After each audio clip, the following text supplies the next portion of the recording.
We're here in New York right now. NFR is in the building. TDE is in the building. Reason is here. Congratulations on the new album, Porches, bro. How do you feel right now? Thank you. I feel good. It's an album that I've been working on, it feels like forever. So for me to finally be able to get this one off, like, I'm super excited to see how my fans react to it. I think it's a lot different from New Beginnings. So, yeah, I'm excited about it. Yeah, it's pretty cool just because you dropped New Beginnings back in 2020 and it was a much different time in the landscape of music. I believe everyone was still in like lockdown. Like it was a much different time. So how long did it take you to curate the project and like actually getting into the album? Like, was it around New Beginnings and getting off of that? Or was it like a concept you had before New Beginnings and now it's finally also, coming how out? challenging was it to kind of cook in the pandemic? So cooking in the pandemic was actually cool for me because I learned how to record myself at the crib. And okay, cool. Because they had these crazy restrictions in studios. They'd be like, oh, you can only have 3 people, which I'm not the type to have 15 people in the studio anyway. However, it could just limit the creative process, you know what I mean? So I started just cooking at the crib and, you know, I had my little setup and started recording. That made it feel way less pressure, like as far as, you know, making the music and whatnot. But going to the first question, I work on multiple projects at a time. Like right now I'm working on like 3 projects. So I'm working on my next album. I'm working on the joint with me and Kaz. And then I'm working on like a LA feel type tape where I'm gonna have a bunch of LA artists on it. So I work on multiple projects. So to answer your question, I was working on this album even while I was doing New Beginnings. And so when I was making songs, I was kind of just putting them in different pots. It's funny, Slow Down from New Beginning, the record Slow Down was supposed to be on this album. Oh, that's interesting. Yeah, and we just ended up pushing it to, we were talking about, we were like, the album's not personal enough. Slow Down's probably the most personal record that we have on there. Like, let's put it on New Beginnings. So I've been working on this album for a minute, different album titles. It started off in my mind as Stories of the Forgotten, and then it kind of like started to evolve into other things and whatnot. Yeah, and I absolutely love the intro on the album when it's Faded of Poor and Riches, because automatically right off the bat you're immersed into your world just because of the way you're describing it in terms of smelling that cig smoke, seeing the hopscotch, even brothers dying, like everything that you're putting into that porch, the cinematic world building is so immersive. And I also love the fact that you have that clock that's ticking, which really sort of sets up the urgency, plus you have your intense delivery, which is really cool too. So to kind of take it on a lighter note, I wanted to ask you, what would your porch look like in 2023, your ideal porch? Like, what would the music be? What would the vibes be like? Who would be there? I actually like that. That's a good question. Honestly, in my ideal porch in 2023, like I'd be back at the house I grew up in Carson. Like that would be where I was at. But it would be like with the friends that I have now. I had a different friend group when I was a kid. It'd be with the friends that I have now and just family, my nieces, ice cream trucks, because ice cream trucks actually got banned in Carson, so that would be dope to have ice cream trucks. Somebody like died or something like that, and it was a weird situation, and then they were just like, we're not having ice cream trucks anymore. So that's crazy. Yeah, so that was even weird because I started off growing up in LA, and then I moved to Carson. And I was like, niggas don't have no ice cream truck. Like, this is just weird. You know what I mean? So, but yeah, ice cream trucks and or my little court that I grew up with. We used to have like the court in the front yard and play basketball and whatnot. It would just be, it would be simple because I feel like life is so complicated right now. So I would want a very simple, childhood feeling porch. And Lou, I think you could attest to this. Something I picked up on the album that was super cool, especially when you have to look at something like Faded of Poor and Riches, is just the personal relatability factor that you put into this album and the amount of emotion that you put into the writing and the concept of it. So take me through that. Like, was this a hard album to write for you? And, what was the creative process with the structure? Like, what were you looking for out of the writing? It was definitely a harder album to write than ones before because I was way more intentional with this album. With New Beginnings, I've really made New Beginnings for the fans. So with New Beginnings, it was a little bit easier because I just kind of asked myself, like, and I am a TDE fan, like, what do TDE fans want to hear? So I was like, okay, Q ain't been out in a minute. Let me grab Q for pop shit. Soul has been ducked off. And we both from Carson, like, let me grab Soul for a record, but not for like a rap record, like, let's do something fun, you know what I mean? And so, I'm on tour with Jid. Like, everybody wants a Jid and Zay record. Let me just grab Jid. So I really made that album for the fans. So it was a very easy album to make, whereas this one was a lot more personal. It was a lot more personal stories, different things that I've been holding on to for a long time. I even say in the outro, I can't remember the exact line, but it's something off like, I made this album because some 100 moments stuck in my mind. You know what I mean? These were stories that, as I went through therapy and kind of talked to people and whatnot, I started to realize like I have all of these things that just kind of like walk with me in a way. You know what I mean? And I kind of need to get them out, and that's what music started off like as for me, was therapy. So. Like I said, everything was intentional. Even while writing the intro, in the middle of writing it, I started, like, intentionally I started drinking because I wanted to rap the verse, like, a little bit kind of off kilter. Kind of off kilter. I wanted, like, the P's while I'm rapping are popping through, and we didn't want to fix that and make it like pretty. I wanted it to be more emotional as it went on and whatnot. Through the recordings. Exactly, so everything was intentional. Sorry to interrupt you. I was just going to ask, just to piggyback off that, like, how hard is it to be able to get into your element when you're trying to get off a certain cadence, let's say, you're trying to get off a certain feeling through your performance? Is it easy to get into that sort of mode for you, or like, do you have certain techniques that you get into? I have certain techniques because I'm not like, and this is one thing, I'm always trying to get better as a rapper. So the one thing I like started focusing on heavy with this album was cadence. I knew I could rap and do the bars and stuff like that. I wanted to focus on cadence and melody. And for me, the cadence thing was really, really hard. I'm like, I never thought rapping fast was that difficult until I started trying to do it. So I started like, writing things faster, but repeating the line over and over and over again. I might like record and do a take where I say the same line 50 times just straight through, where my engineer just lets it run and I say it like 50 times. And then come back after that, and then we go through, those 8 bars and whatnot. But I've started to develop, a skill at it. Just, anything you practice, put up shots. And just to go into the production, still sticking to the intro, I think you have, is it an Ella Fitzgerald sample in the beginning? And that's interesting because on there you have it, you had Let's Stay Together by Al Green to start off the album too. So what's like been the role that I would say jazz and soul music has played in terms of inspiring your music? Really, so it's funny with There You Have It, it was more about the feel and the sonics of like jazz and soul, and that's kind of why we wanted to start it off that way. But on this one, it was more about the actual words of the sample. So the original Missy sample, which we actually had to end up changing it, unfortunately, because we couldn't clear the sample. But the lyrics are, look at me, I'm as helpless as a kitten in a tree. And to me, that was just so profound, because when I'm thinking about like niggas in the hood, like if there's any animal that can escape a tree, it's a cat. Like cats have quote unquote 9 lives, they land on their feet, they can literally just get out the tree, but they feel stuck. And that's how, like, to me, like, niggas in the hood are. It's like you could easily just leave. You can, like, especially in LA, you can definitely just move to the South. It's way cheaper to live. Like, you can get out, you can go do something else. But as easy as it is to get out, people just feel stuck. They don't want to leave. And so that sample really was pushed because of that narrative, you know what I mean? And that thought process when I'm talking about porches, it's like there's so many people that can leave their porch if they want to, but they just feel like they're stuck for whatever reason, and they just stay there for years. Oh, absolutely. And I think that you also hear throughout the album that you have a sort of like optimism to all of the like all of the trauma that you're talking about. Example, on something like Call Me, that's a record I absolutely adore, just because I feel like the writing is super precise. The way that you're leading in your rhymes is absolutely incredible. Like from a rapping and technicality standpoint, I do feel like this was a major upgrade from New Beginnings, because as you said at the beginning of this recording, it feels like you were more intentional with certain things. So that little bright optimism that comes out through the track list, right? Yeah. Like you're always presenting an issue that you had in your past trauma, but then you're kind of piggybacking off of that.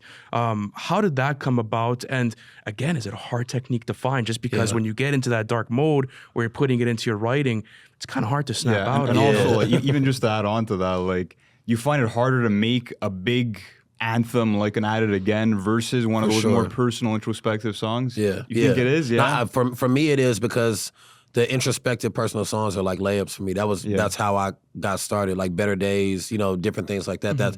Those are the records that, like I said, I started doing music for therapy. It was so that I wasn't good at talking to people about shit I went through. I would always use like humor to kind of mask, the things that I was going through. And so music was kind of like my way to be able to get, the shit off my chest. And going back to what you were saying about that optimism, I feel like every artist, like when they rap about like trauma, struggles, different things, they all kind of like, it's very cliche for it to all be, in my opinion, like, oh, everything is bad, everything is dark. niggas dying left and right, you know, this happened, that happened.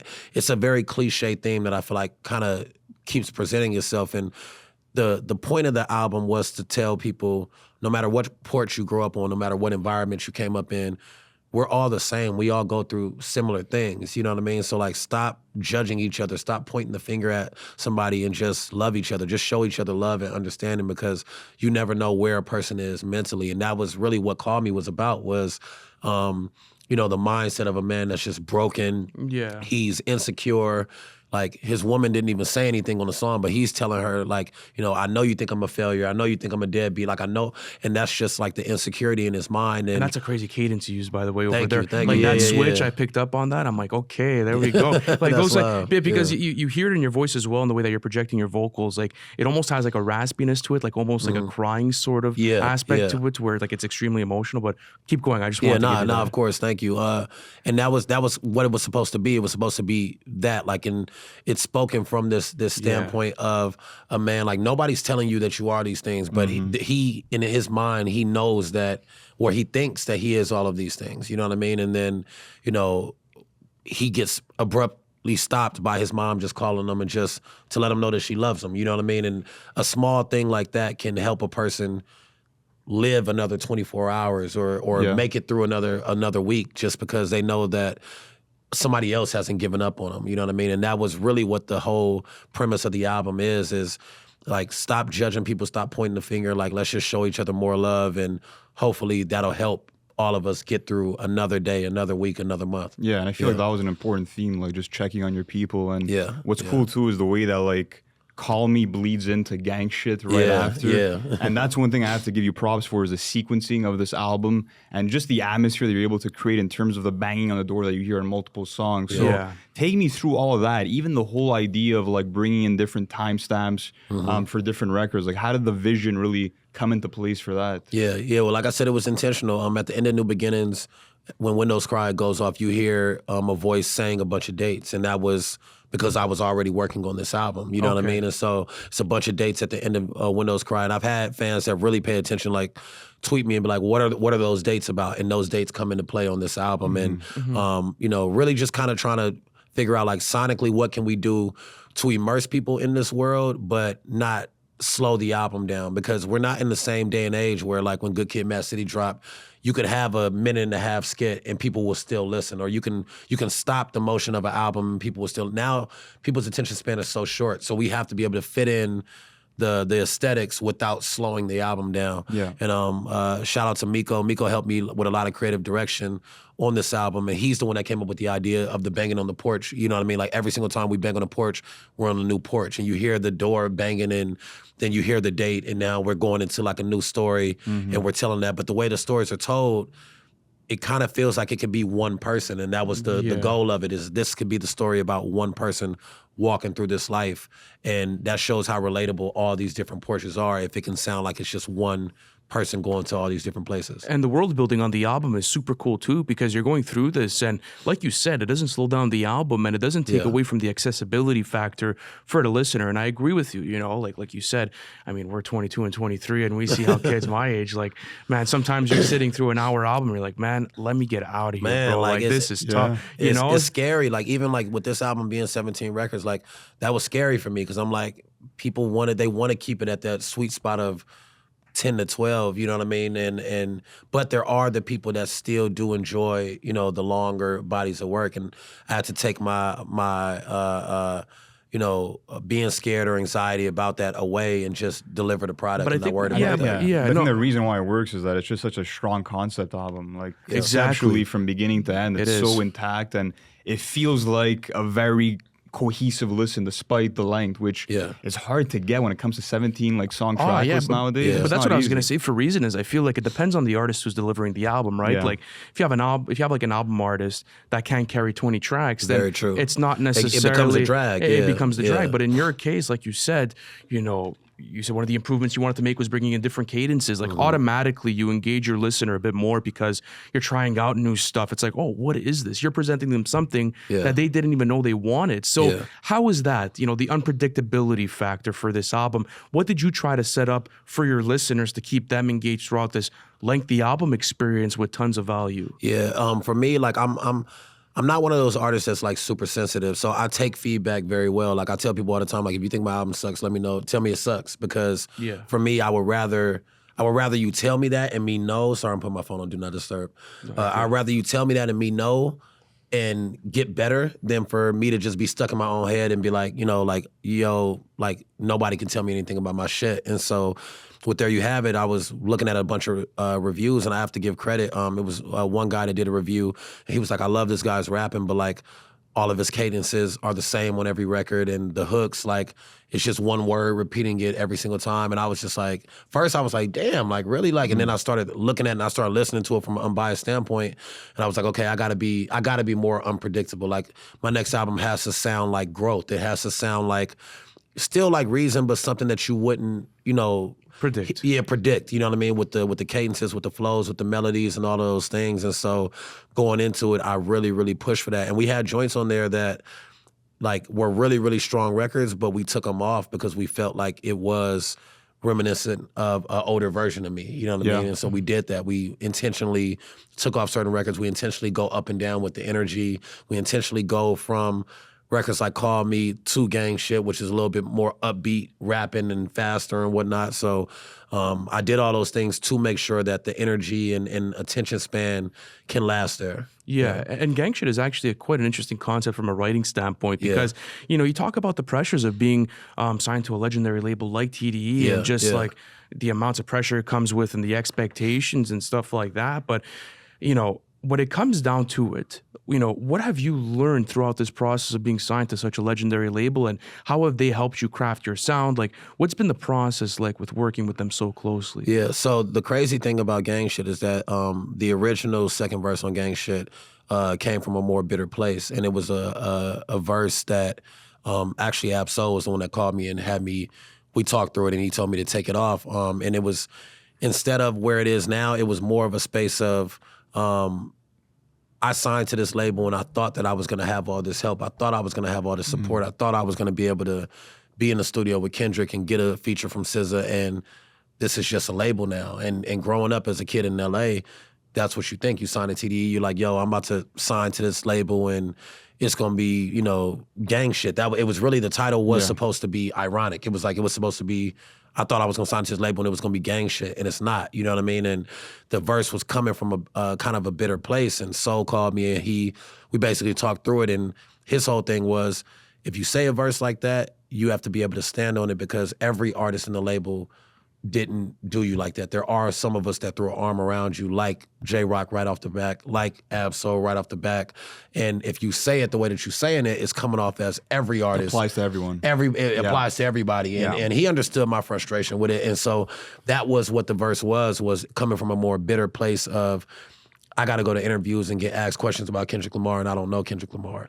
He's never helped me. I got to listen to fans tell me that, I can hear how Kendrick helped him craft. And it's like, he ain't never helped me craft anything. And so it was coming from a bitter place of, I don't want to talk about or give, light to an artist that quote unquote helped me when I had to work and do all these hours on my own. And then I ended up switching the verse to understanding more that everybody got their own shit going on. You know what I mean? Everybody has their own family. Everybody has their own life. Everybody has their own goals. The same way I got goals for this album, Q got goals for his album. It might be hard for him to take away from what he's trying to accomplish on his album to make sure that Reason's okay with his album. And I switched the verse like that, and I like where it's at now. Like, it feels healthier. It doesn't feel like trauma and traumatic. It doesn't feel bitter. It feels like a healthier, record. I think that's the beauty of the verse, though, is that, like, as an up-and-coming rapper listening to this, I feel like people can take out that they do have to put in all the work themselves, that there is no reliance on any other artist, no matter who they're signed to or whatever the case may be.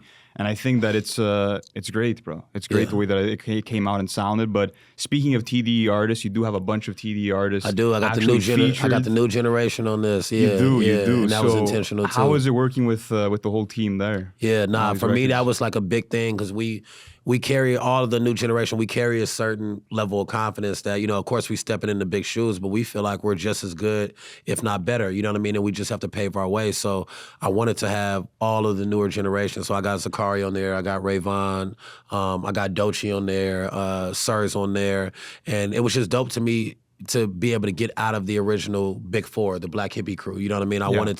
I did that on New Beginnings. You know what I mean? I did, the soul joint, the Q joint, the dot ad-libs. You know what I mean? Exactly. You know what I mean? I did that this time around. I was like, I want to showcase and stand with, the newer group that I came in with, and I think they all absolutely murdered it, for real. Yeah, I think they killed it. Yeah, especially someone like Doechii. Like, she has such a fantastic range to her talent, and what She's she can insane, bro. what she could do is absolutely incredible. And whether it be this record or even The House is Burning, like you go through her verses and you're just like, wow, like she's so versatile as an artist. So versatile with the way that she approaches stuff. But there's a certain someone I want to talk about, you know, and Coleman has been a very dear friend of ours for a very long time. Yes, sir. Someone that is super supportive, and we often call him the best kept secret in the world. I call him Bigfoot. I call him Bigfoot. Legit, like the legend of Bigfoot. You can't no one knows, but if you know, you know. And the type of ear that this guy has is absolutely on a different level. And I had the opportunity to call him yesterday just before the interview, and I was like, take me through the processes, man. And he was just talking to me about how, he really loved working with you, how you're his brother, and how, when it comes down to it, the creative process between you and him is on a completely different level. Bro, so talk to me about that, bro. Like, having a monster like Coleman in the studio, how does that affect the album experience? Bro, Coleman has completely shifted the music, bro. Like, the album was in a good place before Coleman came, and it just took off to a whole different level. His ear, his attention to detail. And what I love about Coleman is that he gives a fuck. Like, there's so many times where he'll just randomly call me different times. Like, he's like, yo, you can hear his son in the background. He's like, yo, I'm going through this. Like, take a listen to this. And then he does something. Take a listen to this. And it makes it so much easier because we get music on the same sonic frequency. We understand it the same way. We see it the same way. And then B, the care and attention to detail is the same way that I am with my attention to detail. And by the time he came into the album, you start getting a kind of like deaf ears because you've been listening to something so long. So Coleman was like a new set of ears that is in the same ballpark as me, but like he brought a breath of fresh air. So he played all throughout. I want to say Coleman's on like 7 or 8 joints. You know what I mean? Like doing a bunch of post-production for it, bringing small little tidbits to stuff like A Broken Winter Break, and even added again the piano rolls and those. That's all Coleman, and he just brought it to a whole different height. And in the intro, he's doing basically all the music outside of the sample and some of the percussions that Miko added. That's what's so impressive. Is that I feel like when it comes to like real composers in the game, he's easily one of the best. And it's just like the fact that he's a multi-instrumentalist and that he's able to do the lead synth and do like the keys and the horns on something like At It Again. Like he goes everywhere. There's nothing that he can't do. Sometimes he'll even send me a vocal sample of like himself and like the way that he manipulates it. It's absolutely ridiculous. Bro, he does this thing that I've never seen anybody do, where if there's a certain feel he's going for, he'll like play 3 records in that feel, and then he'll like and then he'll just like come into it from a different direction and nail that exact feel. And it's also crazy because most people that are like that and have this very, very rich sense of music, they can only stick in one box. Like, they're only gonna do the soul shit, or they're only gonna do, you know what I mean? Coleman will do the trap shit. He will do like he'll do pop shit. He can do literally anything. He has his preferences, but he can literally do anything. And so I feel like, he's literally like the best kept secret. Like, that as long as I got Coleman on my side, my music is only going to elevate. And even for us, we were in a situation where we started the brand maybe we started in 2020 on YouTube, and then we had gotten into our stuff like deeper with like rollouts and covering artists in 2021, and like he has helped us so much along the way, just in the way that we look at music, the way we speak about it, the technical components, the creative side to things. Like, he's a monster on every single end. But let's talk about the production of the album. I think that was a good introduction into this side of things. So you have a bunch of monster producers on on here. Yeah. Hollywood Cole, Boy Wonder, Vinyls, Coleman, just, this list that you go through. And you're like, well, for sure. we have an album on our hands now. So talk to me about that, man, because the production is equally as important as the writing, you know, and you're a fantastic writer, but I'm a firm believer in that. If you don't have good production to match that good writing. I was going to challenge you. I was going to say, I think it's more important, you know what I mean? And that was part of my growth as an artist, is understanding that it's not all about me. Like it starts with the music, and coming into this one, that's what when I sat down and I started making the album, I was like, okay, how can I get better on this album? I was like, okay, of course I can rap better. I'm already becoming a better rapper. But I was like, the first thing I can do is upgrade the production. You know what I mean? Yeah. And so right off the back, I was like, okay, let me go listen to like my favorite records that I'm like playing over and over right now, and let me go to the credits and start digging, and, you know, ended up finding Hollywood Cole. And then right after I found him, he ended up doing the shit with Zay, you know what I mean? And so reached out to him after that. We did probably like, I flew to Atlanta. We probably did like 16 records in like 3 days. And then, crazy. You know, a few of them is, you know, the ones on the album. And then ended up linking with Boy Wonder. I did a freestyle over Churchill Downs. Yeah. And Boy Wonder reached out to me, asked for my number, FaceTime me. We chopped it up, and we just been good since then. So he sent me a bunch of beats. Coming from him, he sent me... shit, I can't remember the beat that he sent me, but it's not on the album. But he sent me a beat. I did a record to it. So, yo, who did the keys? Coleman. Yeah. Ended up getting introduced to Coleman. You know what I mean? Now me and Coleman start working nonstop. Flew to New York with Zay and Ray to work with Vinyls. Got tapped in with Vinyls. We did a bunch of records. Caucasian Estates ended up being one of the ones that stuck. So I wanted to upgrade the production, and, you know, it's not all about names. It's really about people that get it, and they understand, you know, that they have a strong sense of accountability with the music. We're not going to do anything mid. We're not going to do anything that people are going to expect. You know, we're going to hold each other accountable, be like, no, that's not it. That's not it. And once you meet a couple of good producers, you start to meet a few more just through the avenues of talking. Oh, who did the drums? Oh, 94 did the drums. Okay, bet. Oh, you know, Rowan did the sample on this. And so started to meet a bunch of them through that. And did it come into a place of the album where like you would receive a beat and maybe that gave you an idea for a concept for a song? Like, what was the relationship between your writtens, let's say, and the productions themselves? Well, that part was really on me. I was pushing the producers like, yo, I want something in this field, or I want something in that field. And I think the only producer I probably didn't do that with is probably Hollywood Cole. Everybody else, it was very intentional, like, yo, I'm looking for something like this. I'm looking for something like, even with Devin Malik, who did Gina, Poster Child, and You Better. Devin. Yeah, absolutely. Devin, he did those three.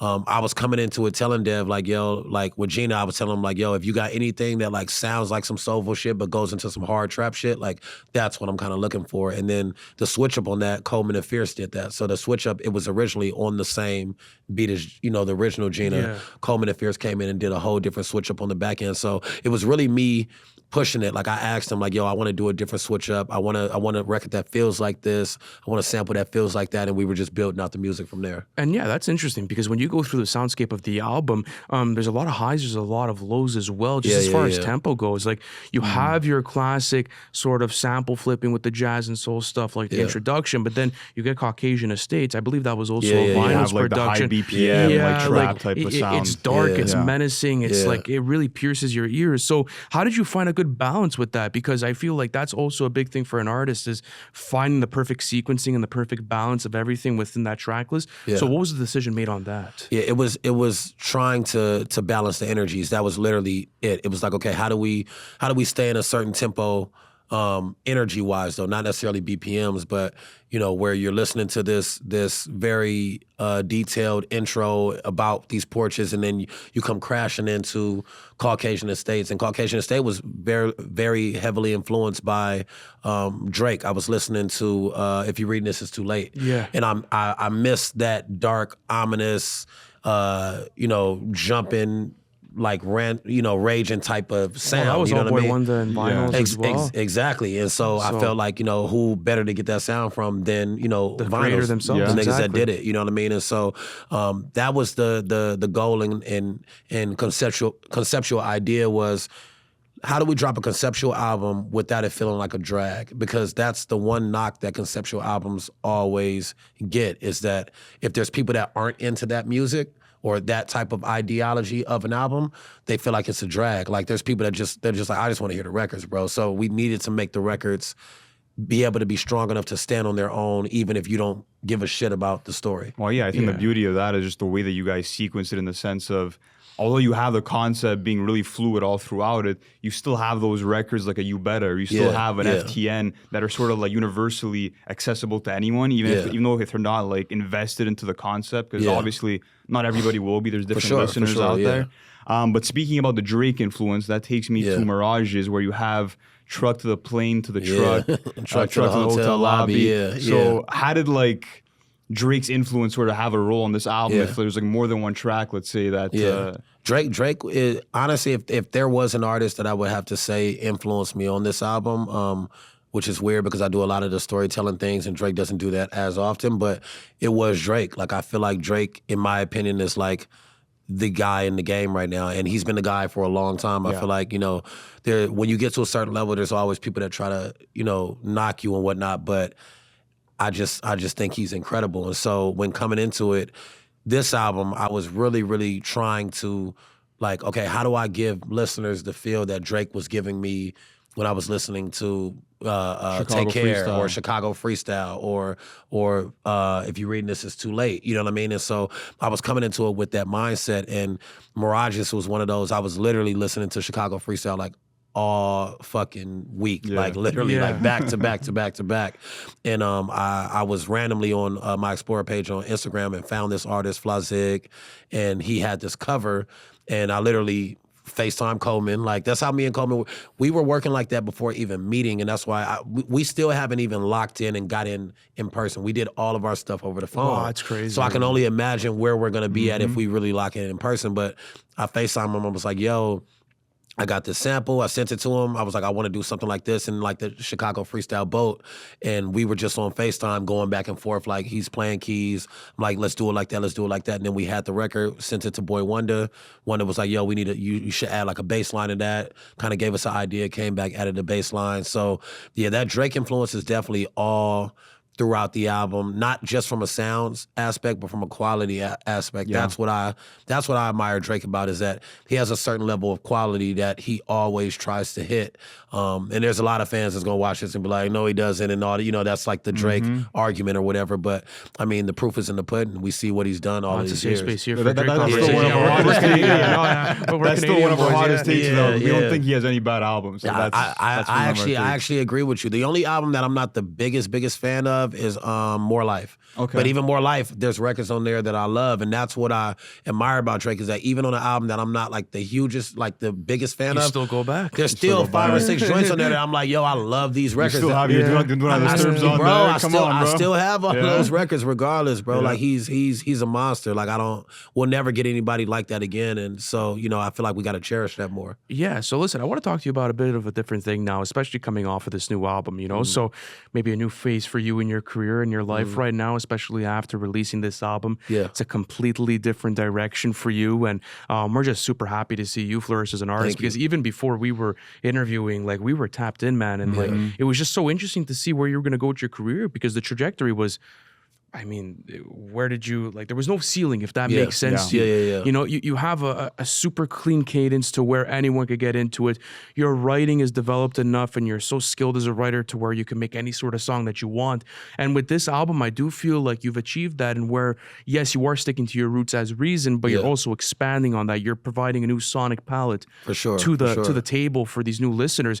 So what do you want to do next, man? What's up? Like, we're always in that, how many albums ahead are you right now? Yeah, man. Like I told you, I'm working on like 3 different joints. So me and Kaz are probably like 80% done with our album. So we got a joint album coming, rolling off of the energy from Lambo Truck and whatnot. And then I'm working on a project where, like, so a lot of my influences coming up came from the East Coast, and so not really flack, but the one thing that I hear when I'm doing West Coast media is like, I don't sound like a West Coast artist. So I'm also working on a project where I want to basically do like not a LA sounding record, but I want to work with all of the LA artists. I have a bunch of relationships with them. It's just that they never fit in the sound that I'm going for my album. So I want to work with the Beanos, the Blast, the Blue Bucks Clan, the Rimbles. I could go on and on. Kalen's on this album, but I want to work with him more. Kalen for real. So I want to do like an LA album that I just want to drop it. I don't want to do a full rollout. I just want to make that album and be something that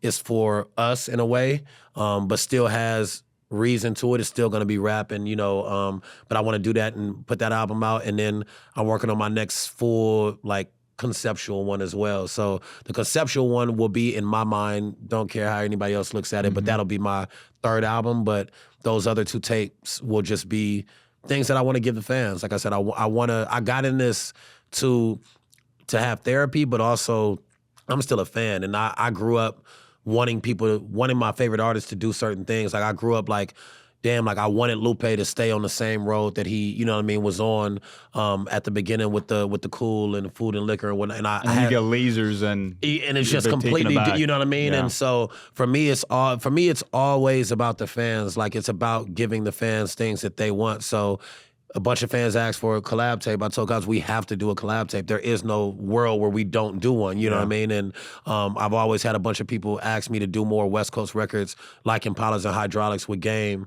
And so I'm like, okay, bet. Let me do a West Coast joint and work with these West Coast artists, but still keep me happy. So those will always be my conceptual, full-length, bodies of work. So I'm working on all 3 of those right now at the same time. That's so interesting. Yeah. I find it tricky being an artist, at least in my shoes, because I've never laid down vocals in my life. I've never been behind the boards, but I could just imagine working on 3 different projects at the same time and having the focus and energy, being able to like direct and guide each and every single one. So how do you do that? Like, how do you lock into a certain vision, and how do you make sure that you execute properly on it when it comes to a project? Yeah. So for me, I always start off just throwing paint at the wall. So with all 3 of these projects, I just started throwing paint on the wall of the West Coast joint, and I'm kind of like about 35-40% in on the full-blown conceptual one, and me and Kaz are about 80%. But I start off by throwing paint on the wall, and then when we get to about 80-90%, like kind of where I'm at with Kaz, then I just lock in for a 3-month span and I don't focus on any other project.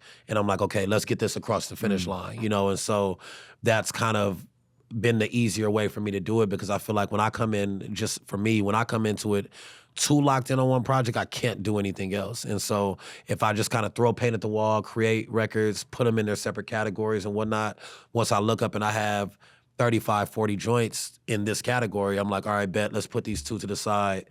Let's lock in on this and really hone in and try to bring it across the finish line. So how tough is it to really bring it across that finish line and be like, okay, you know what, perfectionism that aside, shit is like hard, this is it, bro. Like this is the final product. Like, does it take someone special here to be like, okay, bro, you got it? Like, or is it just you going in, revisiting, giving it a car test, maybe? Like, what does it really take to get that whole listen across and be like, this is it? That's the hardest part for me. I always laugh because I'm like, getting to 80% is so fast for me, but then getting the last 20% is like the longest process in the world, because I am a perfectionist. Like I can't really help it. You know what I mean? And so now when I'm in that space, it's like I'm really, trying to nitpick every little thing and make sure that, because like even like when I do this West Coast, it's still gonna feel like a Reason tape. It's the one with me and Kaz. It's still gonna feel like a Reason project, and I know Kaz feels the same way. It's gonna feel like a Kaz project, and that one is really a test and something different for me, because Kaz is that's really like my brother. Like we're really, really friends. But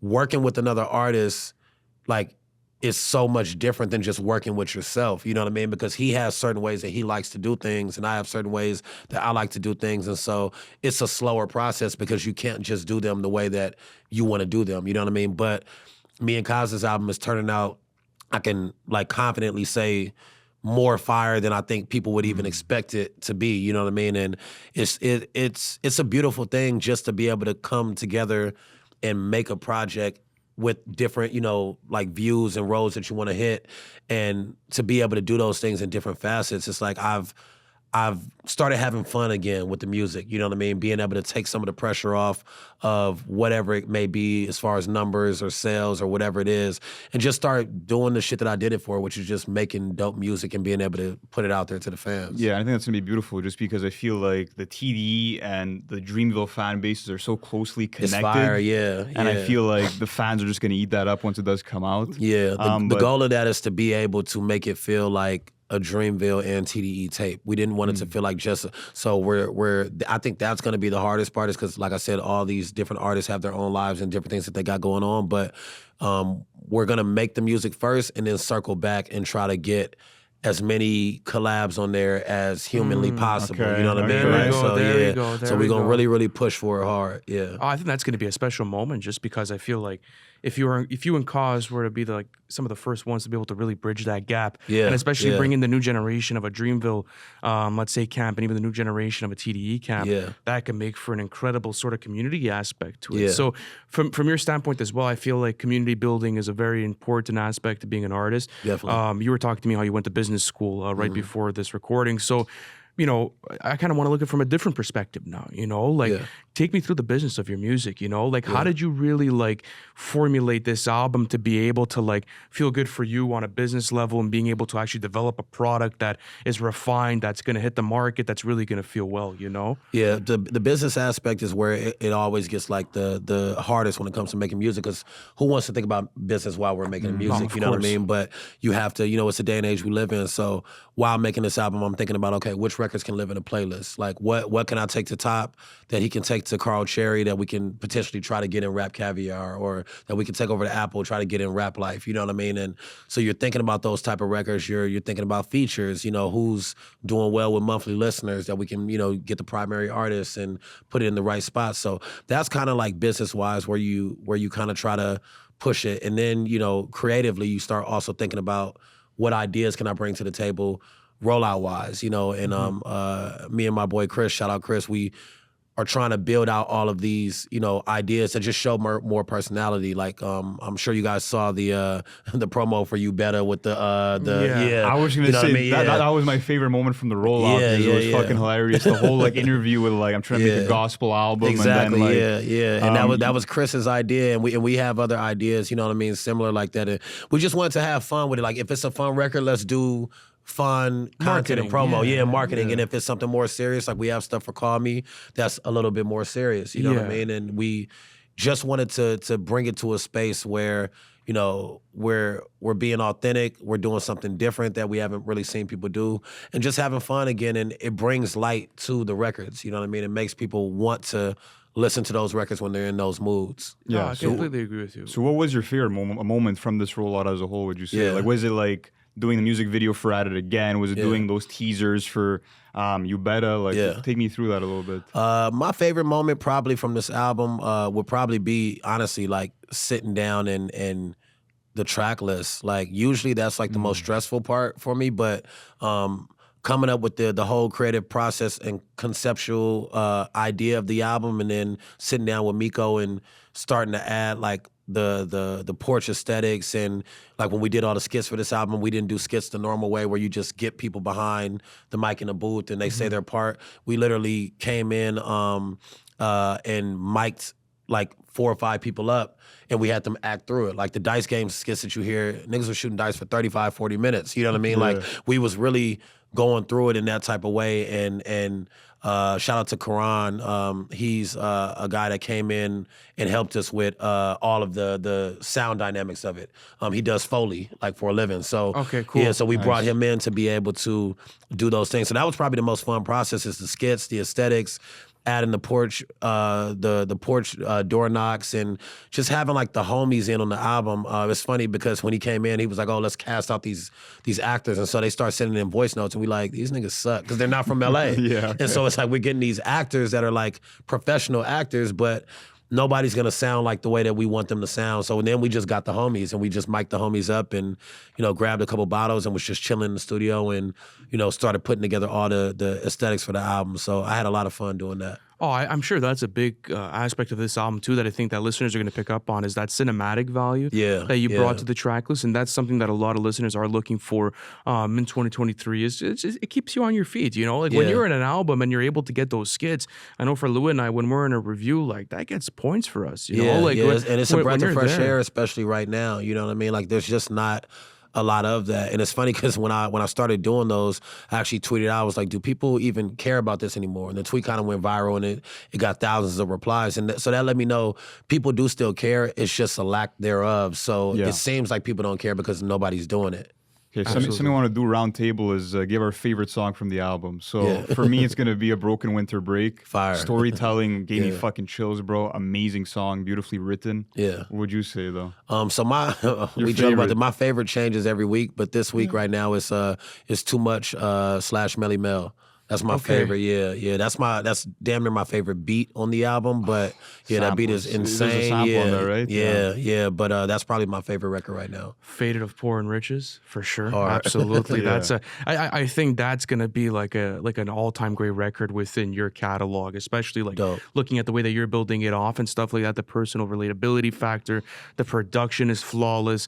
Just the way that it carries the narrative of the album and the way that it starts it off. Like I don't think you could get much better than that, to be honest with you. So no, listen, we want to give you your flowers. Guys, please go listen to Porches from Reason. This is going to be his new studio album, After New Beginnings. Fantastic stuff, my brother. Thank you so much for taking the time with us this morning. Any last words for the listener just before we go off? I just want everybody to go listen to it. That's my biggest thing. And listen to it, not so like today we listen to everything so critical. I just want people to go listen to it and enjoy it and feel good about it, because that's why I made it. It's just a feel-good album for me. So yeah, that's it. Fire. There we go. That's it. Cool. Awesome. Appreciate you guys. Appreciate you. Thank you. Fire.